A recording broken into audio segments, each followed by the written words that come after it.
자녀를 사랑하는 부모의 마음은 다 똑같습니다. 자녀를 사랑하는 방식은 다 다를 수 있습니다. 부모의 성품대로, 성격대로 자녀를 양육할 것입니다.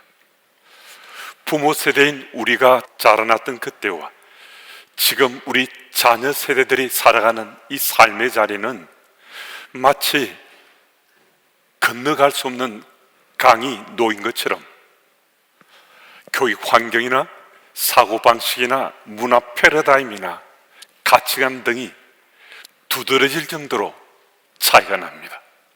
그렇지만 부모 세대인 우리는 자녀들을 조금 더 잘 이해하려고 어떻게 하든 그 아이들이 눈높이에 맞춰보려고 노력하지만은 언제나 우리는 한계에 부딪히게 됩니다.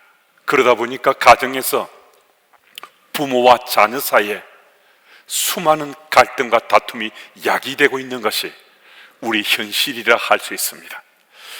여러분의 자녀 양육의 최선의 방책은 어떤 겁니까? 세상에서 이것이 좋다, 저것이 좋다 하는 것 택해서 자녀를 양육하면 우리 자녀들이 반듯하게 바르게 잘 자라날 수 있을 것 같습니까? 격변한 시대 상황 속에서 어떤 방법을 택하더라도 우리 자녀들은 우리가 원하는 대로 크지 않을 수 있습니다. 자라나지 않을 수 있습니다. 항상 자녀 양육에는 한계에 부딪히는 것이 우리들의 이야기일 수 있습니다. 그렇다면 어떻게 할 것인가? 어쩌면 좋겠습니까? 어떻게 하면 되겠습니까? 오늘 주님께서 고린도 교우들에게 이미 주신 그 말씀을 우리 자녀들의 삶 가운데 우리가 적용하며 그 말씀대로 해보면 어떻겠습니까? 바울의 메시지는 갈 바를 모르고 분별 없이 타락과 부패 방종에 빠져 있었던 고린도 교우들을 건져내었습니다. 그 메시지를 우리의 삶의 자리에서 자녀들에 적용해 본다면 우리 자녀들이 바르고 곱게 자라날 수 있을 것이다. 우리는 기대해 볼 수 있습니다. 첫째는 믿음인데요, 자녀들을 세상적인 가치관이나 신념으로 반듯하게 키운다는 것은 이미 이것은 가능치 못한 세상이 되었습니다. 그들은 우리 부모들의 가치관이나 신념보다 자기 또래의 가치관, 신념이 익숙해졌습니다. 이미 습득해 버렸습니다. 그래서 아무리 우리들이 눈높이를 낮추든 높이든 그들의 삶 가운데 우리 얘기 가지고 우리가 자녀를 양육하는 그 방식 가지고는 자녀들을 그들의 원함과는 다르게 양육할 수밖에 없습니다. 아무리 우리가 자녀를 사랑한다 하더라도 우리 자녀 양육법 때문에 아이들과 다툼과 갈등이 생길 수밖에 없습니다. 그래서 우리들의 이 믿음이 정말 필요한데요, 이 믿음이 필수적이라는 겁니다. 자녀들과 부모가 세대 차이, 시각 차이, 문화 차이, 가치관 차이가 나지 않고 그 동질감을 느낄 수 있는 것이 바로 이 믿음입니다. 믿음 안으로 들어가면요, 자녀들과 우리가 전혀 차이가 없습니다. 그래서 주를 향한 이 믿음 가지고 자녀를 양육해야 하는데요, 사무엘상 1장 26, 27절 말씀을 보면 사무엘의 어머니 한나가 사무엘을 양육한 그 비밀이 이 말씀 속에, 이 구절 속에 담겨 있습니다. 우리 이 구절을 함께 좀 읽겠습니다. 우리 함께요. 한나가 이르되 내 주여 당신의 사심으로 맹세하나이다. 나는 여기서 내 주 당신 곁에 서서 여호와께 기도하던 여자라. 이 아이를 위하여 내가 기도하였더니 내가 구하여 기도한 바를 여호와께서 내게 허락하신지라. 아멘. 이스라엘이 타락하고 부패했습니다. 하나님 곁을 떠나갔습니다. 하나님을 외면하고 돌이키지 않습니다. 그런 이스라엘 백성들의 삶의 자리가 큰 물줄기로 흐르고 있었습니다. 그런데 사무엘이 하나님 말씀을 가지고 그 큰 물줄을 역류시켜 갔습니다. 거슬러 올라갔습니다. 그 놀랍게도 이스라엘 백성들이 하나님께로 돌아오는 역사가 일어났습니다.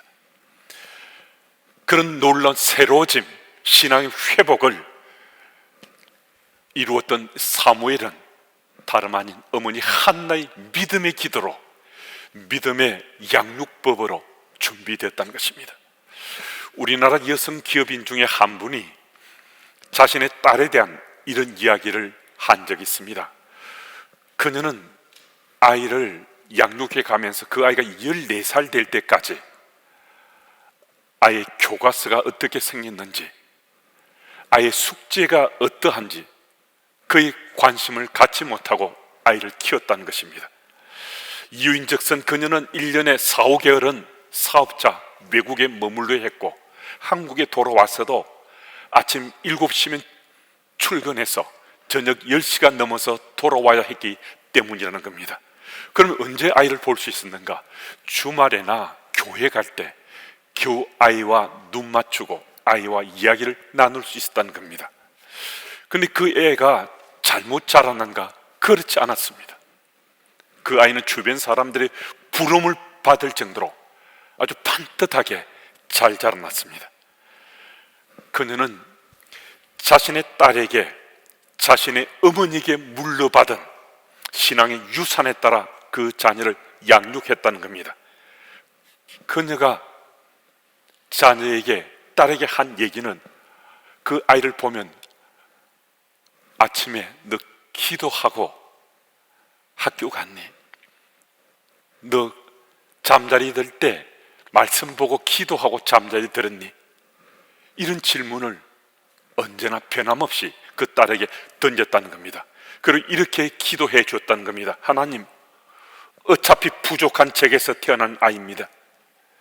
저는 좋은 엄마가 되지 못합니다. 하지만 하나님 귀한 딸로 하나님 뜻에 부합한 아이로 잘 자라날 수 있도록 주님께서 도와주십시오.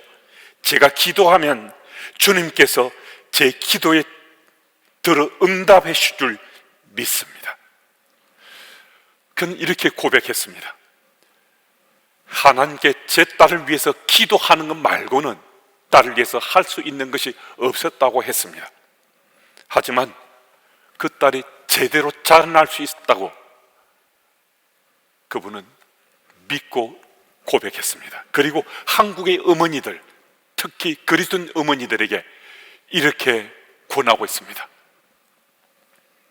어머니들은 하나님 안에서 우리가 기도할 때 기도에 응답해 주신다는 자신감을 가지고 자녀를 양육해야 됩니다.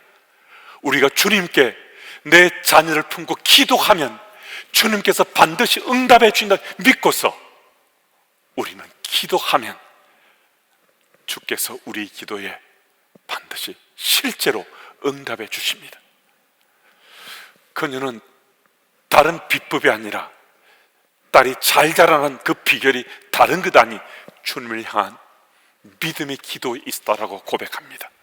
여러분, 오늘도 내 자녀가 엄마의 기도 듣고 아빠의 기도 듣고 믿음의 비밀을 깨달아서 믿음 안에 자라나면 그 아이는 정말 반듯하게 올곧게 자라날 수 있다는 것입니다. 여러분, 세상 속에 많은 것이 달라지고 가치관이 제대로 세워질 수 없는 세태지만은 엄마 아빠의 기도가 있으면, 믿음의 기도가 있으면 자녀들은 제대로 자라난다는 겁니다. 이 사실을 믿으시고 우리도 내 사랑하는 아들, 딸, 내 손주들을 위해서 기도하는 부모 세대, 조부모 세대들이 다 되시길 바랍니다. 그리고 또 두 번째는 소망입니다. 소망은 헬라 엘피스를 번역한 것인데 이것은 바라는 것, 꿈꾸는 것이라는 의미를 가집니다. 소망은 우리가 주 안에서 바라는 목표입니다.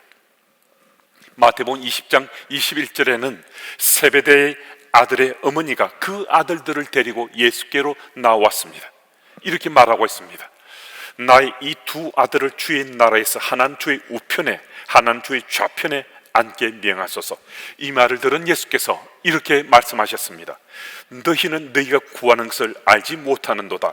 내가 마시려는 잔을 너희가 마실 수 있느냐? 이 시대를 살아가는 우리들도 세베대의 아들의 엄마된 이 엄마처럼 이렇게 실수하고 잘못할 수 있다는 것입니다. 자녀를 예수께 데려왔습니다. 분명히 데려와서 예수께서 축복해 주시고 복 주실 원하는 간절한 그 마음을 주님께 아뢰입니다. 그런데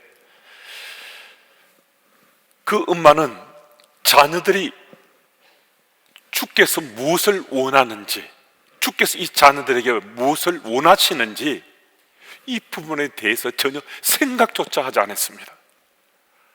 자녀를 예수께 데리러 왔는데 주님께서 우리 자녀들, 이 아들들에게 무엇을 원하시는지 관심조차 없습니다. 여러분, 우리가 우리 자녀에 가지신 하나님 뜻을 옳게 분별할 때 이 분별함이 소망의 기초가 되는 겁니다. 자녀를 주께 데려와서 축복의 은혜를 입길 원한다면 그 전에 부모인 우리는 하나님의 본심이 어떠한지, 주께서 어떤 계획을 가지고 계신지 우리가 먼저 여쭈보아야 됩니다.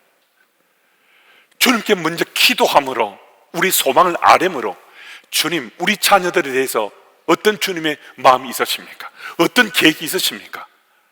주께 물으면 주님께서는 엄마 아빠의 마음밭에 주님이 뜻하시는 바를 알게 해주십니다. 그러니까 우리 주님이시죠. 주님의 계획이 우선되고 그 계획에 따라서 부모가 자녀의 달란트에 대해서, 그들이 특별히 좋아하는 것에 대해서 계획을 세워서 자녀를 양육하면 그 자녀들은 정말 바르게 자랄 수 있습니다.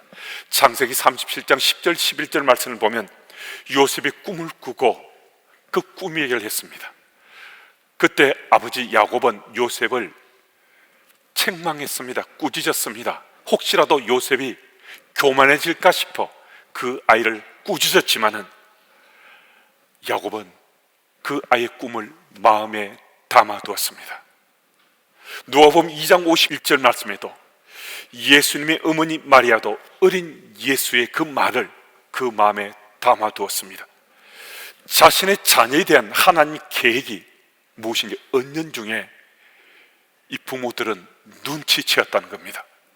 여러분, 하나님 계획 아래 부모의 계획이 자녀의 능력과 소질에 따라 세워져야 한다는 것입니다. 이런 소망이 없을 때 부모들은 남이 하는 대로, 남들이 하는 방법대로 이것저것 택해하다가 갈팡질팡 어찌할 줄 모르고 자녀를 양육하다가 그로 인한 절망과 좌절감에 가슴앓이를 하게 된다는 것입니다. 수필가 오인숙 씨가 쓴 너희 자녀를 노엽게 하지 말라는 책에는 이런 내용의 글이 실려 있습니다. 어느 농부가 아들과 함께 밭을 갈았습니다. 농부가 밭을 가는데 밭이랑을 갈아가는데 그 뒷모습이 또 그리고 이 밭이랑들이 반듯반듯하게 금이 그어진 것처럼 밭이랑이 갈라졌습니다. 그런데 그 아들도 아빠 따라 해보는데 아들이 간 밭이랑은 울퉁불퉁하고 형편없어 보였습니다. 그래서 아들이 아버지에 묻습니다. 아버지가 간 밭이랑은 저렇게 반듯한데 왜 내가 간 이 밭이랑은 갈팡질팡하고 울퉁불퉁합니까? 아버지가 말합니다. 목표를 세우고 그 목표에 맞춰서 갈아보아라. 아버지 말대로 밭을 갈았습니다. 근데 아버지와 아들이 같이 밭을 갈았는데 이번에도 아버지의 밭이랑은 반듯한데 자기 밭은 여전히 갈팡질팡 울퉁불퉁한 겁니다. 아버지 말씀처럼 했는데 왜 이렇습니까? 목표를 무엇으로 삼았느냐? 저 멀리 매여 있는 황소를 목표로 삼았습니다. 황소가 이리저리 움직였거든요. 근데 아버지는 멀리 있는 포플러 나무를 목표로 삼았습니다. 변치 않는 진리만이 자녀를 양육할 수 있습니다. 우리의 소망은 변치 않는 하나님 진리로 자녀를 양육해야 됩니다. 변치 않는 진리는 하나님의 말씀입니다. 변치 않는 진리는 기도에 응답하신 하나님의 손길입니다. 변치 않는 진리는 우리의 삶 가운데 개입하시는 하나님의 임재입니다. 전술한 이 변치 않는 진리는 변개한 점이 없습니다. 시대를 초월해서, 공간을 초월해서 어제도 그제도 오늘도 변치 않는 진리로 우리의 삶 속에 역사합니다. 여러분, 변치 않는 이 진리로 우리 자녀를 양육하면 세상이 아무리 달라지고 가치관이 변한다 하더라도 우리 자녀들은 바른 마음, 바른 정신 가지고 잘 자라날 수 있습니다. 이 소망으로 자녀들을 바르게 양육하고자 변치 않는 진리를 마음밭에 품고서 자녀를 양육하시는 여러분들이 다 되시길 바랍니다. 세 번째는 사랑인데요, 사랑보다 더 나은, 더 좋은 자녀 양육법이 어디 있겠습니까? 하지만 부모된 우리는 사랑이란 이름으로 우리 자신을 속일 때가 종종 있습니다. 자녀들이 똑같은 잘못을 저질렀을 때도요, 부모들의 마음 상태가 어떠한가 따라서 상벌이 달라지게 됩니다. 같은 꽃병을 꼈을 때도 부모의 기분이 좋으면 어디 다친 데 없니? 실수했구나, 괜찮다라고 말해줍니다. 근데 기분이 좀 안 좋을 때 이런 일이 일어나면 이 바보야, 너는 도대체 어디 두니? 너는 왜 매일 그 모양이니? 무슨 얘기입니까? 이 부모는요, 자기 기분에 따라서 아이를 사랑한다 하면서 자기 마음대로 심한 말도 쏟아붓습니다. 사랑의 기준이 너무 모호한 거예요. 분명히 사랑한다 한데 그 기준이 자기 감정, 자기 원함, 자기 욕심에 따라 조속으로 이렇게 사랑의 기준이 바뀌어집니다. 여러분, 사랑은요, 그 기준이 변개하면 되지 않습니다. 어린이 주일을 맞은 이날 우리 다시 한 번 더 자녀 사랑에 대해서, 그 기준에 대해서 우리 마음밭에 생각해 볼 필요가 있습니다. 부모인 우리들이 내가 자녀를 사랑하는 실체를 지금 내가 한 걸음 좀 뒷걸음에서 살펴보면요, 우리 참 창피합니다. 얼마나 이기적인지, 얼마나 내가 욕심이 많은지, 얼마나 내 마음대로, 내 하고 싶은 대로 자녀를 사랑한다 하면서 사랑하고 있는지. 여러분, 사람의 사랑은 엄마 아빠의 사랑뿐만 아니라 그 누구의 사랑도, 그 실체는 참 형편없어 보입니다. 어느 의학 박사가 이런 이야기를 했습니다. 그분이 미국에서 공부할 때 열렬히 사랑하는 한 남녀의 죽음을 보도를 통해서 보았다고 합니다. 그들은 부모의 극렬한 반대에 부딪혀서 서로 가슴을 맞대고 풀 수 없는 줄로 매달고 바닷속으로 뛰어들었다고 합니다. 그런데 발견된 그들의 시체는 앞가슴이 뜯겨져 나가 있었다는 겁니다. 죽음의 고통에서 벗어나고자 정말 사랑한다는 줄로 꽁꽁 묶고 바다에 뛰어들었던 그 사랑, 그것을 떨쳐내려고 가슴을 뜯어냈다는 겁니다. 남녀 간의 사랑뿐만 아니라 부모의 사랑도 다르지 않습니다. 여러분, 부모의 사랑은 어떤 사랑보다 위대하고 변치 않다 생각하는데요, 그렇지 않다는 겁니다. 부모와 자녀를 불붙는 가마솥에 넣으면 처음에는 부모가 자녀를 품에 꼭 끌어안는다는 겁니다. 그런데 고통이 극에 달하게 되면 부모가 자녀를 밟고 일어선다는 것입니다. 극단적인 예를 든 것이지만 부모의 사랑이 최고의 사랑이라고 생각하는 우리들의 사랑에 한계가 있다는 것을 말씀드리는 겁니다. 그러면 어떤 사랑으로 우리가 자녀를 양육해야 되겠습니까? 이런 말씀은 아주 분명하게 말씀해 주십니다. 예수님이 사랑입니다. 예수님 제자들과 이 사랑의 관계를, 사랑을 말씀하실 때는요, 언제나 제자들에게 나를 쫓으라 말씀하셨습니다. 나를 따르라. 쫓고 따른다는 것은요, 함께 하는 거잖아요. 예수님의 사랑은 함께하는 사랑입니다. 함께하는 사랑은 자신을 주는 겁니다. 우리가 스스로를, 나 자신을 주지 않으면요, 함께한 사랑은 이루어지지 않습니다. 예수님의 어떠한 가르침에도 참 사랑을 깨닫지 못했던 베드로는 예수께서 자신의 죄를 짊어지시고 십자가에서 죽으셨을 때 예수님의 참 사랑을 깨달았습니다. 여러분, 참 사랑은 자신의 일부를 떼어주는 사랑이 아닙니다.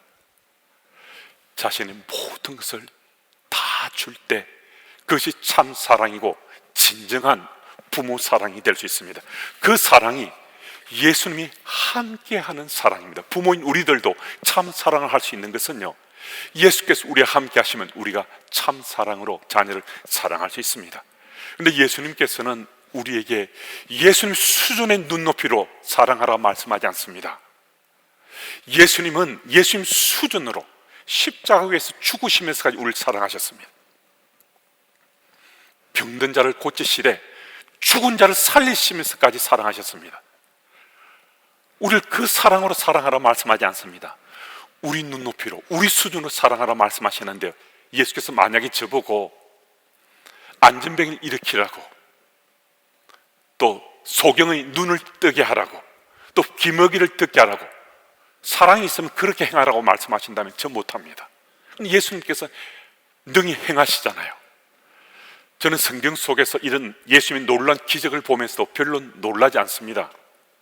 하나님 아들이신데요, 그 정도는 할 수 있잖아요. 그런데 제가 성경 속에서 깜짝 놀란 것은 예수께서 저도 할 수 있는 그 사랑으로 제자들을 사랑하시는 그 장면이었습니다. 예수께서는 제자들의 발을 씻겨주셨는데 그 사랑은 저도 할 수 있는 사랑이었습니다. 예수께서 하신 그 사랑은 저도 할 수 있는데 저는 하지 못하는데 예수께서는 그 사랑으로 사랑하셨습니다. 바로 이 예수님 사랑으로 우리가 자녀를 사랑하면 우리 자녀들이 바르게 자라날 수 있습니다. 예수님께서는 우리가 못할 사랑으로 사랑하라고 말씀하지 않습니다. 우리 자녀를 사랑할 때 우리도 예수님께서 우리가 할 수 있는 사랑으로 우리를 사랑하셨던 것처럼 우리도 그 사랑으로 자녀를 사랑하면 자녀들은 바르게 자라날 수 있다는 것입니다. 여러분, 어떻게 하시겠습니까? 마음만 먹으면요, 또 주님께 간절히 구하고 소망하면요, 우리들도 예수님처럼 죄를 사랑하는 그 사랑할 수 있습니다. 우리 수준에 예수께서 우리가 할 수 있는 그 사랑을 제자들에게 당신의 사랑 표현으로 사랑하셨거든요. 우리도 예수님이 그 사랑, 우리 자녀들을 자녀 사랑하는 표현으로 사랑하면 정말 우리 자녀들은 세상 속에 살지만은 세상의 가치관이나 세상의 방식이 아니라 하나님께 말씀하시는 그 방식대로 반듯하고 곧게 잘 자라난 하나님 나라 백성이요, 또 사회 속에는 멋지게 쓰임받는 우리 자녀들이 다 될 수 있습니다. 그럼 우리 기억하십시다. 우리가 못할 사랑으로 자녀 사랑하라 말씀하지 않으시고 예수께서는 우리가 능히 할 수 있는 사랑으로 자녀를 사랑하라 말씀하시는데 그 사랑으로 자녀를 잘 양육하심으로 우리 자녀들이 믿음의 자산을 잘 상속받고 하나님 나라 백성으로 또 잘 살아가고 세상 속에서도 귀하게 쓰임받는 자녀들이 될 수 있도록 정말 믿음으로, 소망으로, 사랑으로 자녀들을 반드시 양육하시는 주님의 교회 가족들이 다 되시기를 축복합니다.